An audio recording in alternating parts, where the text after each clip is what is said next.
No, unless we talk in Chinese, then yeah.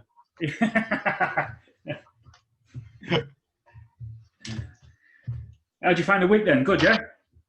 Yeah, it's good. Obviously, because I don't have as much on knowledge on that side, so it was a bit more tricky to sort of give my opinion. But I can only do what I do know, and obviously, yeah, you got to start from somewhere. Yeah. It was good though. Yeah. I learned stuff and made me think a bit more, and it's good to just know from obviously you guys, the experienced ones, and people who've done these projects, what to look out for. So definitely picked up some tips. Yeah. It's the intention was for it to be sort of thought provoking and to get people thinking into do I actually do this properly, or am I winging it, or is this something I can do better? And I think it had the effect that I wanted it to. So that's good. I'm going to run another one next Monday. I'll start that and take it from there. Yeah, I think it was good. Excellent. Yeah. So I do have a list of questions, but as you've managed to get in, I'm going to guess that you've got some of your own. I actually don't have that many. Like I was expecting a whole load of other questions. I could sort of just work on them as we go along. I've got 20 odd here that people have sent in. So yeah. Right, hit me up with something. Go on, give us a question. Sorry. So are we properly live then? We're live. I'm the one that's tested here, not you. Okay. So any questions from the whole of this week, right? Yeah. Very much. Right. So from basically one of the. Okay. Yeah. So how would you handle a situation when a construction company and you've asked for them for like a detailed schedule of works, but then they're telling you that they don't operate like that. They only give you like a weekly schedule. Is that common, or how would you how should I handle that situation when they're only giving me like a weekly breakdown of what they're what their tasks are? Whereas I was expecting like a sort of full breakdown of each element of the works involved. So when you say schedule, are you talking about the works that are to be done, or the program of works? Yeah. Well, yeah, the program of works. So the period, yeah. Yeah. So just ask me the question again. How would you so me as the client, how would you handle it if they're telling you, no, this is all we give our clients, this is how we've worked in the past, and we only give like a weekly schedule of the works involved? Hi, Lisa. Are you all right? Yeah. Good, okay. So first and foremost, as it's your project, you're the client, and it's your project, it's your build, it's your profit, it's your money. I would say the program was also yours. Yeah. So for me as a client, and I know I've got the skills and knowledge and experience to do so. For me as a client, if I'm sitting in the client's shoes, I'd be producing a program myself and issuing it to the builder or to the contractor. It'd be my program that they'd be working to.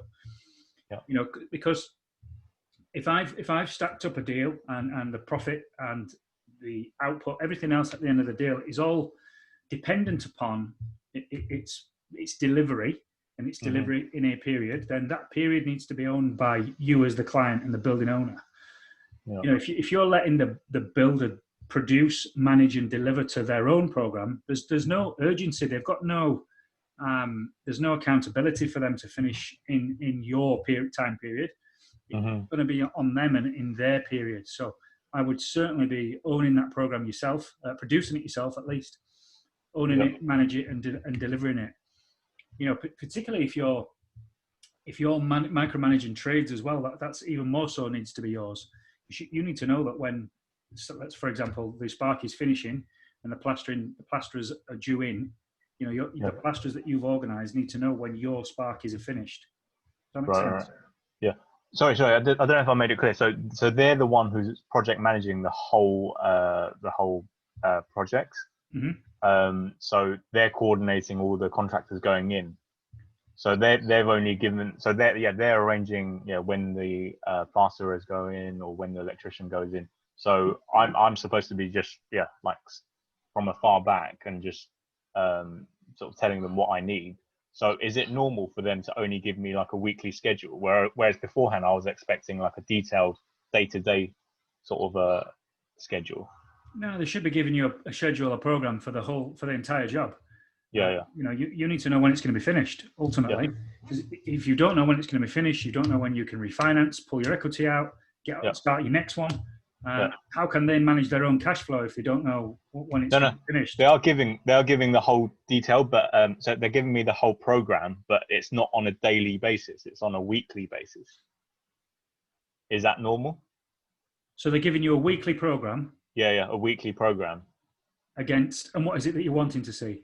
I was expecting like a daily, like, oh, the electrician is going to be in for 3 days, and then plasterer is going to be in for 3 days. I'm with you now. I'm with you. Yeah. No, I understand why they're doing that. Yeah.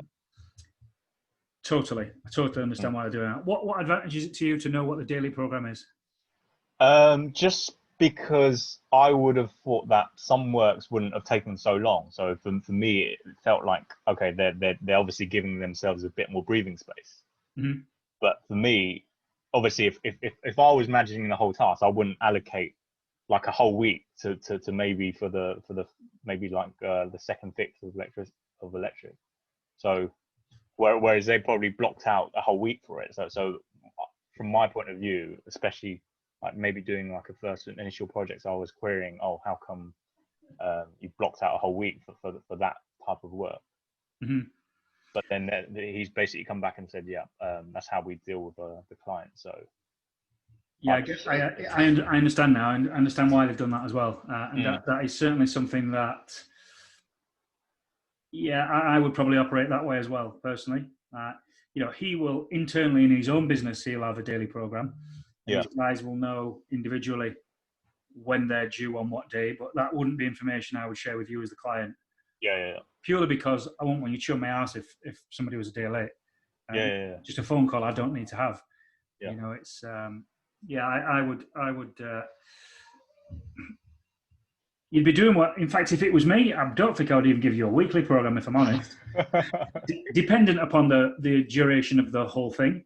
A 6-month program, you'd get a 6-month program. If you're employing me to project manage the whole build, then I'd be of the mind, well, just let me get on with it. There's your program, it'll be done on that day. That's when you're going to get your keys back. And if you're wanting to be involved in checking milestones along the way, then you give me them dates and I'll put them on the program so we can report against what you will be seeing on them dates, if that makes sense. Okay, cool.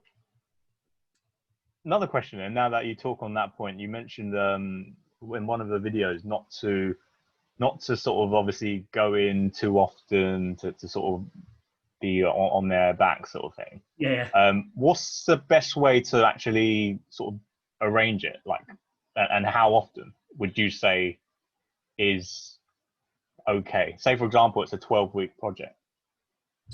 So again, this would come down to your program and your construction phase plan. These are all things that you can agree up front. Yeah. You can agree with your builder, project manager, whoever it is. Yeah. We will be visiting on X date, and by X date, you'd expect to see X complete. So, on a 12-week project, what payment terms did you arrange? Hi, Susan. Hi, Susan. So what payment schedule did you agree on that? On that? So actually, So we basically pretty much arranged about a third, slightly under a third, for beginning before the project begins. Mm-hmm. So that's next week, and then basically another third when it's basically a third of the way in, and then the next third almost like 2/3 of the way in. Mm-hmm. And then only once sort of building control signs off and everything, then the remaining small balance is settled. Yeah. So once building control signed off. But then, having picked up some tips yesterday, I've gone back and actually said, can we go halves on the remaining balance, go halves on the balance, but then fully paid once tenants move in and check that it operates and functions like fully. So it keeps a bit of a buffer there. Yeah. So when you say a third, and then you've given a third deposit, yeah, and then you're going to give another third, a third of the way in, yeah. Yeah. So when you say a third of the way in, Yeah. what do you mean by that? Are we talking time, or is that? Yeah, no, it's done by milestone, yeah, like a milestone. So like, because it's, let's say for example, it's a 2-bed, it's currently a 2-bed terrace house. Mm-hmm. So they're doing an extension around the back, and then converting it all into like a 4-bed fully ensuite. So the first milestone is after all the rip out, and then all the external walls is sort of formed. Yeah. And then so that's like the first third, and then the second third. Like you'll know obviously like the details, but it's effectively, I think it's after all, is it basically all the plastering's gone in and etc. Around then that's like the second third, and then pretty much once the final third and building control signs off, then it's all fully ready, sort of thing. Yeah, it's just important to understand straight from the beginning. You know, Yeah. When do you expect to make payments, and when does your builder expect to receive payments? And that's your term, that's your payment term. So, if you've agreed up front that you're going to give them a third, yeah. When you're getting into the last third and you're then asking to split that last third 50-50, there's going to be some friction there. Yeah. They might be saying, yeah, okay, just to sort of get the job over the line and get it finished and make sure they're going to make a payment. But I guarantee you they won't be happy about that. Yeah. The last bit is quite small. It's really small. It's because it's like, say for example, the whole project was like 40K, I think. It's like 12, so 12, 12, 12, and then 4. Mm-hmm. So it's only like 2Ks that I'm saying 50, 50 at the end. So 2K after building control signs off, and then another 2K, another 30 days, just so it gives us a bit more space for tenants to move in. Yeah, and there's nothing wrong in that. I wouldn't say that I wouldn't advise you to do that, sort of now when it's I'd sort of say, for your next project, that would be a term that I would set out up front. I'd be saying, look, these are the payment terms. I'm a investor. After 30 days, you'll get X as long as this milestone is hit. Then I'm going to pay you again after another 30 days, and then after assuming that this milestone is hit, and then again after the next 30 days. The way that you can sort of get around that and stretch that term at the end, if you organise some payment terms within your contract that says that they will get paid 28 days from invoice, ask them to invoice the final invoice on the last day of sign off. Yeah. Does that make sense? And So if building control signs it off and they issue the invoice on that final day, you've then got 28 days before you have to pay that invoice. Yeah. 28 days, you've bought yourself a little buffer period to get people moved in and make sure that everything's working properly. There's no leak, the plaster's not falling off the wall and all the rest of it. Okay. Cool. Yeah. Okay. Good tip. Thanks. Cool. Are we handing off to Susan? It could do, yeah. Apologies, I didn't figure out how to get into this call, the Zoom link. I was trying to copy and paste the Zoom link, but that's not working. So it's pushing the event button to come in. So, I mean, this is, I've been tracking this really closely all week because obviously it's really helpful what everybody else has been saying, what you've been saying. So thanks very much for running the group. Yeah, no problem.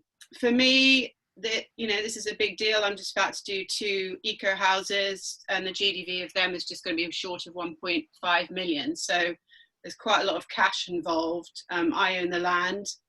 And I have now got a funder who's offered me all of the build costs, 100% of the build costs, and some equity. So I have some cash flow going into this. So that's brilliant. And the builder that I'm using is have developed in their own right, and I've been following them for 2 years and watching their projects, and have got really good, clear cash flow analysis of a previous project they've done, which is very similar. And we'll put them on a design and build contract. So that's all fine. I didn't want to do JCT. I just wanted to use these guys because I trust them and I've seen the quality of their work. Mm-hmm.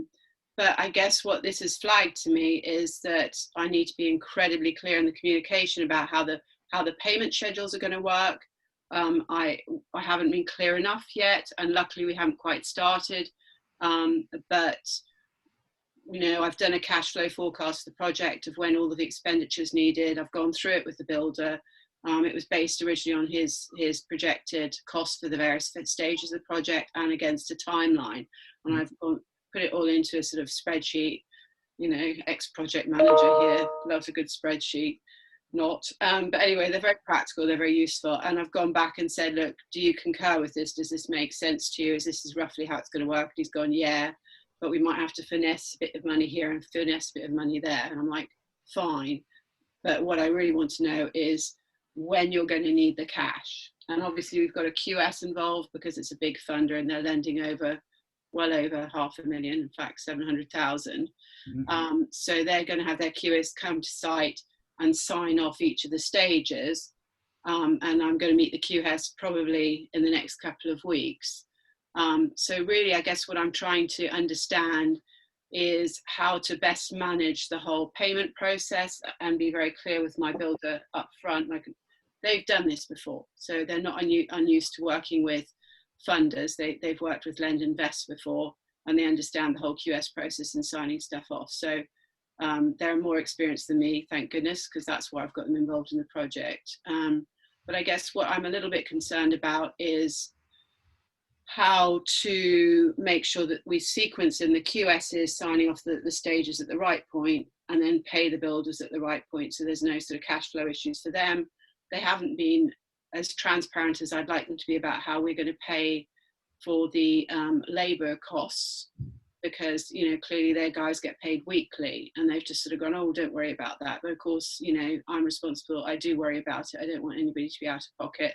They do have some cash to fund some stuff, but I also don't want to be that client that makes it very difficult for the builder on site. I really don't want to be that. And I guess this also has highlighted for me is that understanding the end of the project, and how to finish up with the last of the funds at the end of the project to make sure the snagging is done properly and there's a proper handover done, because these are built to sell. But if for any reason they don't sell, which I'm sure they will sell, we will rent them out and they'll rent out perfectly well. So I want to make sure that there's a certain period of defects time that the contractors or the builders are around to help me rectify anything that we haven't picked up in each of the snagging phases. And really what I plan to do is snag with the builder before we get the QS in, get them to do the QS report, then release the funds. And that's about a 48, 72-hour process to get the QS in, do the report, sign off the funds, get the funds into the bank. So I'm really just trying to make sure I'm, you know, on this and not mucking things up. So any insight further, you've already given me some insight, so I was really grateful for that. But any other things that you can put into the equation, I'd be really grateful to hear. So that's not really a question, it's a long chat. But yeah. You can highlight where I've missed opportunities. I know you're smiling, I just can't stop talking, can I? No, it's fine, it's fine. Enjoying this, blah, blah, blah, blah, blah. What's the duration of the project? It's going to be 10 months, but actually we've already had the dialogue about that potentially slipping a bit, and I fully anticipated that it will. We've got Christmas now involved in the timeline, and certainly, you know, there has been some COVID impact, although the builder's been a genius and secured the bricks for the build. They say they have access to plaster because they have a really good relationship with their local juicens, but we're fully anticipating there will be some time impact. So I'm budgeting between 11 and 12 months. 11 and 12 months. And what's your, on your cash flow forecast, off the top of your head, do you know what your monthly drawdowns are? Yes, I've sort of done it in a timeline on a spreadsheet. Is it fairly equal, or you have a big chunk up front? Or there's a big chunk up front, which is why we've managed to get the funder to agree to give 100 grand equity on day one. To get us up out of the ground, because obviously the foundations and stuff are expensive. We're expecting somewhere, well, originally we put in 20 grand, but I think it's going to be closer to 30, possibly 40. One of the properties next door has been piled, but they were on a slightly different site. We've done the soil survey. In principle, we shouldn't have to pile, but but I think it's going to be slightly more expensive than we originally anticipated. And it's a slightly sloping site. Try and say that 3 times fast. So I'll assume that your lender process looks something like, hello, Mr. Lender, we're now out the grand old, we're now up to damp. Can you send out the QS to value the work? Yeah, we've now absorbed the first 100K. Yeah. Actually, they've been really bloody reasonable. Actually, what they've said is literally, when you need more money, you tell us. Mm-hmm. And obviously, what I'm trying to do is not get to the point where I'm calling them every month, because that gets quite expensive for me. But also not leaving us short of cash. But if we've got the first 100K, that cash flows us pretty well to get up to the level of damp-proof coursing, and maybe slightly beyond that, actually. So what I do need to do is now map out exactly how many drawdowns it's going to be, because we've only literally just finalised everything yesterday in terms of the funding offer. Mm-hmm. So they said basically draw down as regularly as you want, and we're going to have a bit of a nervous twitch if you leave it more than 6 weeks between drawdowns, because we'll think something's gone wrong. So we're going to prompt you. Visit, aren't you? You'll be paying your QS per visit, I assume. Oh yeah. Yeah, but it's not outrageous. I was fully expecting it to be north of £1,000 a visit, but it isn't. It's about 700 quid. Yeah, around about that. So it's okay. Okay. So what's your contractor's payment terms? Or should I say, what payment terms have you agreed with your contractor? Well, interesting enough, we haven't. They've just said, oh, don't worry about it. So, that causes me from this week's discussions to think, well, actually, we need to sit down and have a formal chat next week. Definitely. We've got a bit of cash. That's alarm bells to me, that, straight away. Well, originally they were going to joint venture this with me, and they just didn't manage to sell the house that was going to fund them funding the build. They've got a bit of cash, and they're trying to, be reasonable, helpful guys, but actually that's not reasonable and helpful. I need to exactly understand what their payment terms are. So thank you for that learning, and I will have that conversation with them this week. What they're wanting there is they want the work. Yeah, of course. They're singing to your tune and telling you the things that they think you want to hear. Yeah, but actually that never does anybody any good if you're not really. That's correct. Yeah. Yeah. So I've learned that lesson this week. Thanks so much. Yeah, no problem. I would certainly arrange a sit down with them and discuss what are your payment terms. When do you want me to pay you? Don't tell me, it's whenever, or don't tell me we'll get paid when we get paid. I need to know when you need that money. Yeah, no, absolutely. I mean, I've just explained the whole QS process and the drawdown process to them and said, look, this is how the funds are going to come to me. My anticipation would be that I'll pay you when those funds come to me, but obviously we have to work together so that I understand at which point you're getting to a pinch point, so I can get the QS in before that, get the money drawn down before you need the money. But obviously there's got to be a milestone with the QS that they say, yes, that's acceptable to us and we'll give you the funds. So I really don't want to be in that awful dance of we're not quite at the right place to draw the funds down. Yeah. Yeah, so your contractor's outgoings are going to be, his materials is probably going to get on 30 to 60 day terms. Yeah. So the materials he puts in there, he won't have to pay for them until between 30 and 60 days. Yeah. The cost is going to come to him in his labour. Now, depending on how he's paying his guys, most tradesmen get paid weekly. He's doing it weekly. Yeah. So if he's paying his guys weekly, you need to know and understand where his money's coming from to pay those guys. Yeah. If he's got a cash-rich business, then it won't be a problem. It just means he's financing his labour and then taking the money back off you in one chunk after whatever period it is that you agree. Well, that's what he's inferred he's doing. But the last thing I want to do is over-assume on that relationship and just leave him having to keep paying out. I just don't think that's good practice. Not when I know the funds are accessible. We plan to do other projects together, so I don't want to be the idiot client. Yeah, it goes back to something that something I teach on the training courses that we do is that a contract, people get their, I'm trying not to say knickers in or not, but I'm going to have to because I can't think of another phrase. about what not knickers in or not, yeah. About what a contract is, because people think a contract is there as a stick to beat people with, you know, and it isn't. A contract is an agreement. It's an agreement between two parties or people based upon a set of terms. And the basics of them terms is price, period, and standard. So whatever the price is, delivered in whatever period it is to what standard or specification. If you can agree those things, you've got basis for forming agreement. Yeah. Yeah, well, we've certainly gone over all of this, and it will go into the DNB contract next week. But I think, you know, based on the conversations we've had this week, then I really need to sit down and have a much more frank conversation. You know, I haven't believed it was going to happen. You know, I hadn't believed it's taken me 7 months to get the funding.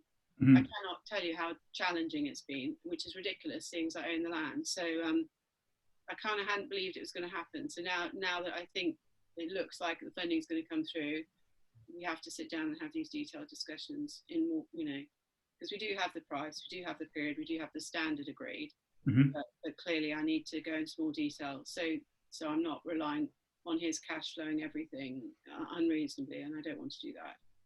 Yeah, I mean, if he's a decent sized company, I don't know what size of business we're talking. No, they're quite decent, and they've got some cash behind them. Yeah, that would be normal, if I'm honest. Okay. But I get what you're saying, and I do understand your concern. You know, and I would be a little bit wary about that as well, because the last thing you want him to do is run out of money. No. Yeah, what builders do is they just, I'm not going to say this guy's going to do this, but when builders run out of money, they fold the business, they leave the suppliers at the Swanee, and then they disappear. Yeah, no, the interestingly enough, the funder has asked them to give a guarantee for the project. They were going to meet the build terms, so they're actually tied into the project with a cost and overrun guarantee. So that's interesting to know. I mean, originally they were trying to get them to be PGs and being part of the SPV, given that they don't own the land, which is crazy. So, you know, they have at least backed off and been reasonable about that. But, you know, I'm really grateful. I'm a new builder. So, you know, to have got them to agree terms to give me all the build costs with only, you know, personal guarantee from me and debenture across the SPV is brilliant. And, you know, the builder's been brilliant. They're very happy to agree to do the cost and overrun guarantee. Yeah, whereabouts in the country are you again? I forget. I'm in Warwickshire. Well, sort of I'm on the borders, Warwickshire, Oxfordshire, Gloucestershire, and my sort of build strategy is two things: new build, eco builds, and then also I went through Glendale's commercial conversion course last year. So I'm actively I'm making offers all over the place. Nothing really quite turned up as yet, but on barn conversions. So using PD approval rights, you know, something will land. You know, I've got an offer in on an office block at the moment for a conversion, but I'm predominantly looking at agriculture because there's a lot of beautiful barns around where I live that would make beautiful homes or service accommodation businesses. So that's the strand. Are you connected with? I think his name's Ian Morton. Are you connected with him? I don't know Ian Morton, no. Up north somewhere. I think he's in the northeast, and he's converting a massive barn into a wedding venue. Oh, lovely. Building. It's absolutely stunning what he's doing there. Oh, how lovely. Real nice chap. Yeah, have a look on his on his Facebook page. He shares some really good stuff. Yeah, interesting stuff. Yeah, I was just gutted. I just lost out on a 500 grand barn with full planning permission to convert into 3 barns. Told I got it 2 weeks ago. Usual story. I did all the pricing, it all stacked, got the builders lined up, got all of the build costs, and blow me, the architects that got involved in the planning went and found a mate of theirs to buy it, and they offered just a tiny bit more. I've just said, look, if that falls over, I'm back in there. They're all over the place up here, barns. Yeah. Where we are. We've had a look at a couple, haven't we? Yeah. Oh yeah, but it's getting the right barns, isn't it? You know, absolutely. Yeah. My first site I looked at and got terribly, you know, emotionally involved in was absolutely beautiful, but none of the costs stacked. It was in the middle of these fields, and to get any of the services in would have cost an absolute fortune. fortune. But I was so emotionally invested in it, as you shouldn't be. I'm being a bit more sort of, detached now. Just it's based on the numbers, and is there a market for it? But it was beautiful. Yeah. It's difficult to do, though, isn't it? Not get emotionally invested in it, because it's something that you love doing. How can you not get emotional in something that you don't love doing? It's. I'm an old romantic. Give me a grade 2 listed building or a barn, and Absolutely. venue, and I'm off. Yeah, I got involved at the back end of converting a grade 2 listed coaching in. Oh my God, and lived there for a while. It's so beautiful, lovely. I love a listed building. Not easy though to deal with, Got to make friends with your conservation architect. We actually found a barn, but we didn't realise that it came with 200 acres of land, so I thought that might be a bit much for us. So back to the drawing board. Yeah. Well, thank you. That's really helpful, you two. Thank you. Good. No problem at all. Hogged a lot of time. Good. Andy's out walking, but is he going to jump on? Is it too windy? It's probably too windy, in all honesty. No, you're all right. You can't hear it. I just came along for the listen, really, and the share with other people. All right, cool. Right, I'll jump into this list. I've got another 20 minutes, and I got asked a rake of questions before we started. Oh, good. I'll start with the easy ones because some of them were quite challenging. So, I got: a trade's more loyal if you pay as agreed and on time. Now, I wrote that one down because I thought it was a really interesting question, as well as challenging. So, are trades more loyal if you pay as agreed and on time? Now, I don't think there is any loyalty with builders and clients. I genuinely don't. I think that they've got preferred clients, and I think they have clients that they would rather work for. But in terms of loyalty, I think tradesmen go where the money is. I've known guys leave sites for an extra 10 pence a metre, literally. So I don't believe that it exists in the first place. However, paying trades as agreed and on time is truly important for all the things we've talked about this week. If you don't pay your trades as agreed and on time, then they're just going to walk away and your project won't get finished. It is that simple. And if that happens, if trades do walk away from projects, they won't keep it to themselves. They'll be telling the merchants, they'll be telling the word spreads like wildfire, especially when you're doing a development like that, 1.5 million. That word would get around within days. No. I mean, I'm slightly horrified by that question because it's non-negotiable. You pay on time. It is two-sided though. There's a lot to be said for when the question comes is as agreed and on time. Now, as agreed, we're looking at, yes, we agreed to pay you after X number of days. However, we also said that we expected, like Jason was saying earlier, we also expected you to have achieved this. Yes, you've been here a month, and yes, I agree that we owe you some money. However, the plastering's not complete. We agreed that we'd pay you after 28 days if the plastering was complete. So that agreement is two-sided. Some tradesmen are going to see their arse about that. They might need the money. It might be the end of the month they've got to pay the guys, but they're not at where they should be at. So that's when you've got a bit of leverage then, and you can start negotiations outside of the contract to suit you. You're in the driving seat then. But also, as agreed, what else do we agree within a contract? So it's period, standard, and price. So are they invoicing you for the right amount? Have they completed the right amount of work in the right period? And is it done to the correct standard? Yes, the bathroom might be fitted and they might want the £5,000 for having done it, but the tile line might be all shit and the grout might be crap. There might be a crack in the bath. So whilst they believe they fulfilled their side of the agreement, that may not be so in terms of quality. It may not be so in terms of period. And it may not be so in terms of price. So that agreement, like I said, it's an agreement. It's not a contract is a contract, but it is an agreement and it is two-sided every time.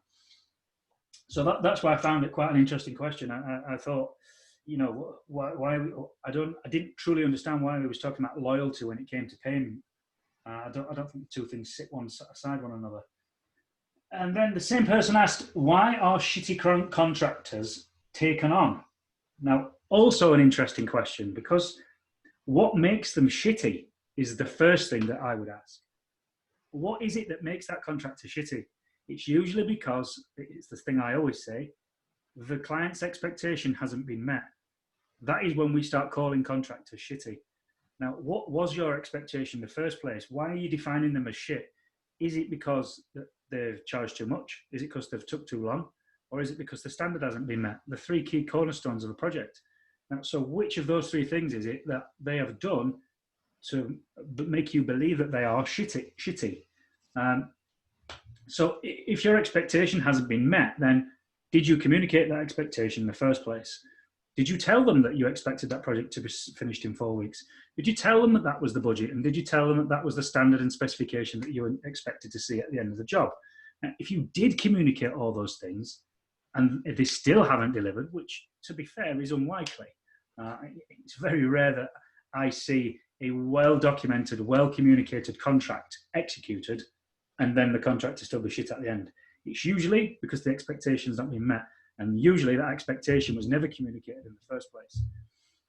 So that was the first part of that question. Why are shitty contractors taken on? So you can't know that that contractor is shitty until after you've took them on. So again, it's another backwards question, kind of. Why are shitty contractors taken on? So a shitty contractor wouldn't be taken on. That would be something that would transpire as a result of the project. So again, a bit of another strange question I found. Then we got one this morning.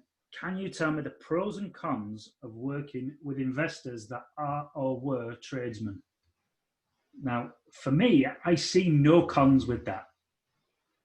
So I could only see pros, but that's maybe because I am a tradesman and an investor. So, you know, I probably would say that. So I did post this back into the group for other guys, other investor tradesmen that to see that question, and they all said the same as me. Now, I personally, maybe I'm biased, don't see any negative or any con with going with a tradesman stroke investor. I just don't. I can only see it coming with positives. So yeah, that was that. Sorry. Could I jump in with a question there? Of course you can. Shoot. What is the sort of markup that a builder expects from a project? On what? On the raw material costs. Say, for example, you purchase the raw materials. It will cost you 20 grand. How much are a builder's aiming to make? What's their profit margin for their labor? Obviously, they have to pay their contractors as well. Do you know, I was in a group the other day, and somebody asked that question, and they got sheets torn off them. All these builders all jumped on and said, "Do you know how much fucking money Tesco make when they're selling you the cornflakes and all that?" And this guy got absolutely hammered. Yeah. He did a group of like 20,000 people. He's one of the big ones. I wouldn't dare to ask it there. No, it's just us four. We're good. Facebook Live afterwards. Yeah. When it comes to materials, I don't think there is an anticipated markup. There's sort of, it's going to come with how much chew it takes to get that gear. If like plaster at the minute, for example, if you ask me to price up plastering out a full house, it's not work that we would do, but if we were to price that work up, I've got to consider the pain I'm going to have in getting that plaster. So if I need to go get a pallet of skim from somewhere, it might be that I have to import it from Ireland, Poland, wherever. But the price of a bag of skim is still between £5 and £7. B&Q have got it back on the shelf, by the way, at the minute. I saw it yesterday. So it's going to depend on what that material is. A piece of steel, for example, that's going to depend on where you are in the country, who the supplier is, what the weight is, a whole host of things that will, you personally will see that piece of steel was £200. However, what you aren't seeing is the delivery, the chew of getting it, the chew of providing labour to get it off the van, providing labour to get it in the house, getting a genie lift into the house, collecting the genie lift and then bringing it back, getting it in, get building control round, getting a structural engineer's report to actually design the steel in the first place. So what you see as a £200 material cost can end up being £1,200. And you think, oh, he's having my pants down here. He's marked this £200 piece of steel up by £1,000, but he hasn't. It's still. I don't think you can put a percentage to it or a sort of a markup aim target. It's certainly not how I operate. In our construction business, we look at a job and you'll be given a rate for the job based on the standard, period, and your specification. Those three, I know we're going off tangent here a little bit, but those three things are key, absolute key things for you to get an accurate price. Yep. If you're going to builders, they're the three documents that you need to the three pieces of information that you need to understand and communicate with your builder up front. Standard, period, and specification. You've got to have those things. Or what is he pricing? You know, it's not. There's nothing to price other than what he thinks you want, and that's when we're going down the road of expectations not being met again. Okay. Makes sense. Cool. I know I'll just give you a really political answer there and didn't answer it at all. No. No, it makes sense as well. I could understand, like, at the end of the day, yeah, if you're asking for, if I'm as a client asking a builder, I want it to be done quicker, you're obviously going to charge me more as well, rather than, take your time. And depends on. People across and say to you, let's do it on cost plus, which is not about you really want to be sat in, if I'm being honest. No. I probably wouldn't be too comfortable either. You'll get maybe 10% or 15%. About you want to be sat in, so. Exactly. Well, unless you, I hear you on that, but if you have an agreement to a fixed price, and then it's cost plus, and it's in the contract, then that's a different matter, isn't it? Yeah, we're in a project that's a contracted cost plus as we speak right now. Yeah.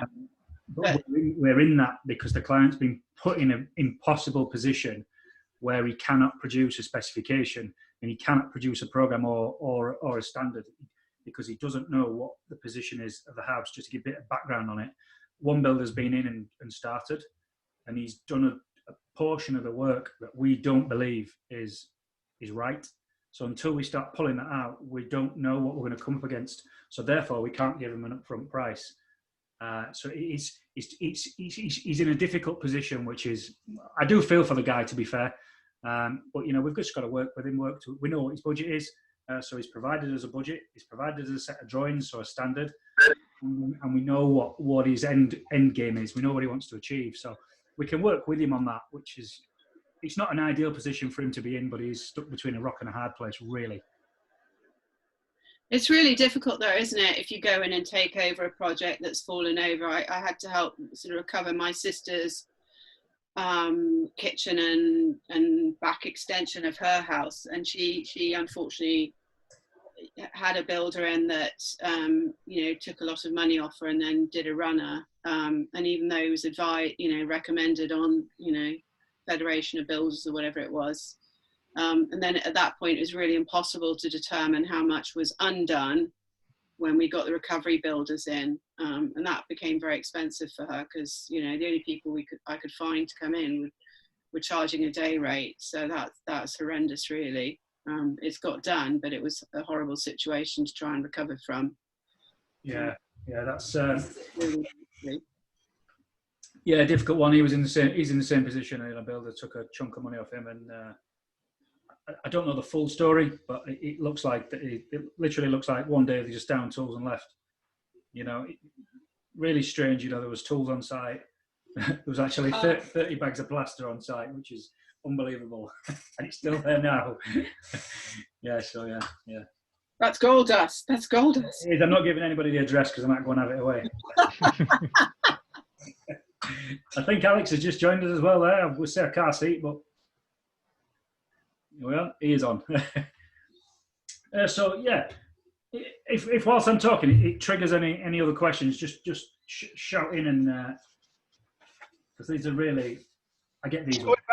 Just going back to the loyalty question earlier, Paul, I think that was probably being asked from a point of view of how to generate loyalty within the trades. I would guess, I'm surmising a bit there, it wasn't my question, but it's an interesting point, how the only way you're going to get it is by paying on time, and isn't it? But as you say, we've all experienced people who got to let's go work at another site because that's where the mates are, they're just going for the crack. It's nothing more than that. There really is no loyalty with them. But is there a way, do you think, to any other way to generate loyalty? For me, to generate loyalty, the person you're trying to get it off has to be a loyal person, by default. It's the old adage, once a cheater, always a cheat. Yeah, it's the nature of the beast, isn't it? And it's not down to, and we're classing people as trade, and we shouldn't be. It is that person with that type of intellect, isn't it? Yeah, I don't think that's sort of anything special or unique to the construction business industry. Generating loyalty, it's difficult in every industry. We've got a member of staff that you well know, Steve. He's the most loyal guy that I've ever come across in my life, and I truly believe he'll be a member of our staff till his dying breath, and that's just the way that he is.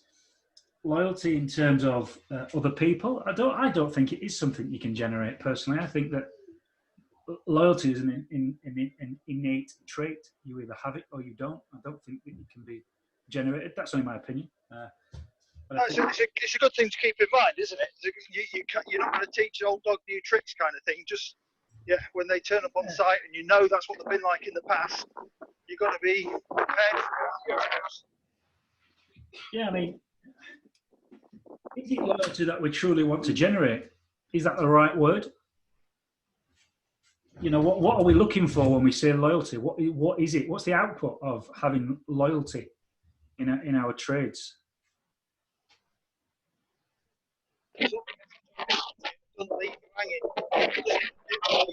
Your bathrooms are finished.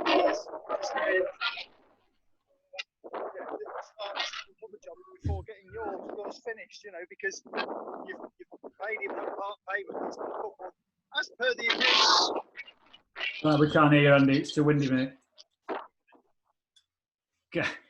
So, for me, if it's like, I think professionalism and reliability are probably better words than loyalty.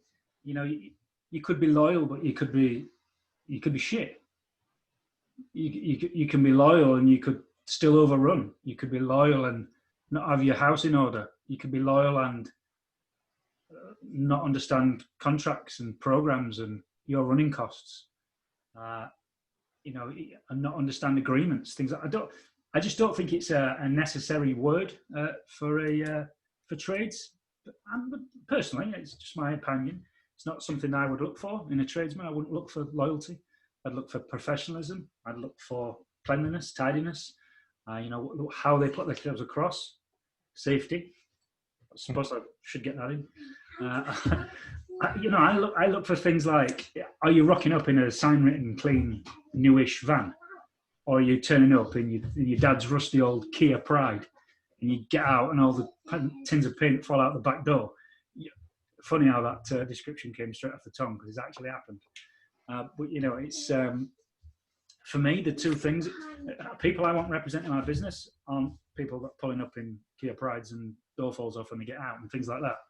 Yeah, so I don't think loyalty is a trait for me that I would look for. I know you didn't ask the question, but I'm just answering what I see. Lee's just joined as well. How are you, Lee? He's on mute. Hi, everyone. Oh, yeah. Right. Good. We've done that. We've done a lot. Have you got anything pressing that you wanted to ask, Lee? I know you've jumped in right at the end there. So I was actually listening a bit on the Facebook Live when I joined, and it was just to kind of follow up on the question that Jason put out was regarding margins on labour, because obviously each individual kind of subby is going to have their own kind of day rate, but if you're using a main contractor who's using subcontractors, what kind of margin are they looking at on adding on top of the price that they're going to be charging me? Yeah, I mean, again, you're never going to get an industry standard. Different businesses are going to believe that they're worth different amounts of cash, and therefore pricing jobs differently. One thing that I do teach is how tradesmen price up work, so that there's 5 elements to every quote that you'll ever receive, and that's labour, materials, plant, waste, and profit. All 5 of those things are variable if you look at them. So how much does an electrician cost per hour? It's variable, isn't it? Some are going to charge 10 quid, some will charge 80 quid. Materials, some will shop at B&Q, some will go to the wholesalers. So the material cost is also variable. Plant, so we're talking hire of any equipment that they need. Again, some might use equipment that they already own, so they don't need to hire it in. Some will have to hire it in and then pay. Waste, are they getting rid of the rubbish, or are you providing a skip? And profit. So how much profit are they applying across all 4 of those other things? A lot of tradesmen believe that their profit is in their wages, which is fucking ridiculous, but they do exist. You know, you're essentially, when you're a tradesman, you're working for a business, even though you're self-employed. That business needs to generate profit. But there are, I would say, 80% of sole traders out there miss that one off completely. They never apply profit to their jobs, which I don't get. They might put an extra 10 or 20 quid on their hourly rate, but they're not generating profit. They're looking at the 4 things and not the 5th, which is, it's imperative to have profit, or you're going to be finished. So if you look at all 5 of those things, the reason I raise that point is people will say to me, how much is a rewire? Now, a rewire is whatever the tradesman is pricing it up at. But the point to note is that that cost is variable and therefore negotiable. So again, if we look at the 5 elements again, all 5 of them are all variable. So therefore that price is variable. And even if you reduced each of those things by 10%, you're talking big savings, you know, across the board. You know, the whole 3 price thing, if you get those 3 prices in, and I think I touched on it, I think in fact it was actually Yuli I was talking to about that very one question. As soon as that price comes in, is that the best you can do? And that's it, don't say another word. And you watch the magic happen. They'll fill the silence with noise, and they'll talk themselves into a discount, and then they'll knock money off their own price, and just do not say anything at all. And then at the end of that conversation, when they've sort of give you a number, a reduced number, I'll get back to you next week when I've had another couple of prices in. That gives them then another 2 days to sort of think about it. And then there is another one that was shot on the end of that, but I'll save that for later because this is live. Yeah, but yeah, those are the things. But when it comes to main contractor markup, again, it's going to depend on what the main contractor deems as a reasonable profit, because that's what they're doing. They're just adding profit. You know, you don't know what overheads that main contractor has. They might have a back team office staff with 10 admins and tenant liaison officers and general foremen and site managers, a QS, a commercial manager. All them wages have to be paid for. You know, you don't know how many projects they've got on the go at once. If that business has got 10 projects, they might only apportion 10% of their overhead per project. They might apportion 20. Who knows? So I don't think there is a sort of an industry standard markup at all. Yeah, I think a lot of it will depend on the type of contractor as well. So if it's like a relatively small domestic contractor who doesn't have a big office or a big back office, then obviously they don't have such large overheads. Whereas it's a big main contractor doing kind of new developments, building houses, 20, 30, 40, 50 houses, obviously they're going to have a larger overhead, and therefore they probably need to have higher markups on their labor. Mm-hmm. But again, though, if you are operating with a bigger business, with a bigger main contractor, they'll have more than one project on. So don't expect that just because you're using a main contractor with 100 grand a year overhead, that you'd be paying 100 grand. They might have 20 projects on that year, which might mean you only pay 5 of that, if that makes sense. So they'll be apportioning out their overhead per project. It won't all go on one. Well, it shouldn't do. Well, they'll just price themselves out of all the work. No one can take a 100 grand hit overhead on a project unless it was of significant value, of course. But if we're talking in the refurb space, in the property space, a refurb, or a project like Susan's, I'd expect that contractor to be running more than one job. Otherwise, she's going to be paying for all his overhead, all of it. They are. They are doing, yeah. Yeah. Yeah. So yeah. Any more? Sorry. More? Go on, Jason. Sorry. Another one, like, which is sort of related to the similar type of question. I'm seeing a lot of construction companies like popping up, like new ones that have recently formed. I look on Companies House and they've only been existing for a year or two. Is it, how easy is it for someone to basically say, oh, we're a construction company, by just recruiting subcontractors, pulling things together, and then basically, trying to project manage a new project for a client? Is it, what are the rules and regulations for someone to classify them as a construction company? Companies House, that's it. Just as it's so I effectively, if I get hold of various subcontractors, I could say that. Okay. Yeah. Sure. Yeah. Check them out. Same as any industry. You know, you can do that in property, anything. That's how I started. Yeah. You know, I took on trades and labour to start with, and then realised that it's better, easier, more profitable, and much more efficient to operate with subcontractors than it is staff. So we made that shift from trades and labour business into a management company, and that's how I evolved. We've got a little spectator look. The other thing as well is that you've got to think about is when we first had the construction company, which wasn't that long ago, was it how many, 3-4 years ago? There'd be people thinking that about us, but we both come into the industry, into our newly formed business with 20 odd years experience each. So yes, it was a new company, but we weren't coming in and fresh. So you can't always discount those people as well. They might have been, 20 years served. Yeah, I mean, just as an aside, in terms of getting the funding for my build project, they asked for a very detailed CV of the builders that I'm using for this build, and we went back over previous companies. This is the company they're in currently is only 2 years old, but they have a very long build background behind that in another build company, and previously as tradespeople working for other build companies, and we've had to go back through all of that in order to secure the funding. So, and I viewed that anyway as part of my due diligence to make sure that they had the track record to be able to come and do the work. Mm-hmm. And additionally, I saw them build 2 other houses of similar types, so that I know that they could do it, and I've been around both the projects with them and followed them closely. So yeah, and I've been able to set up an SPV for this build with Companies House. No background needed, but so it's a due diligence, I think, that's really important.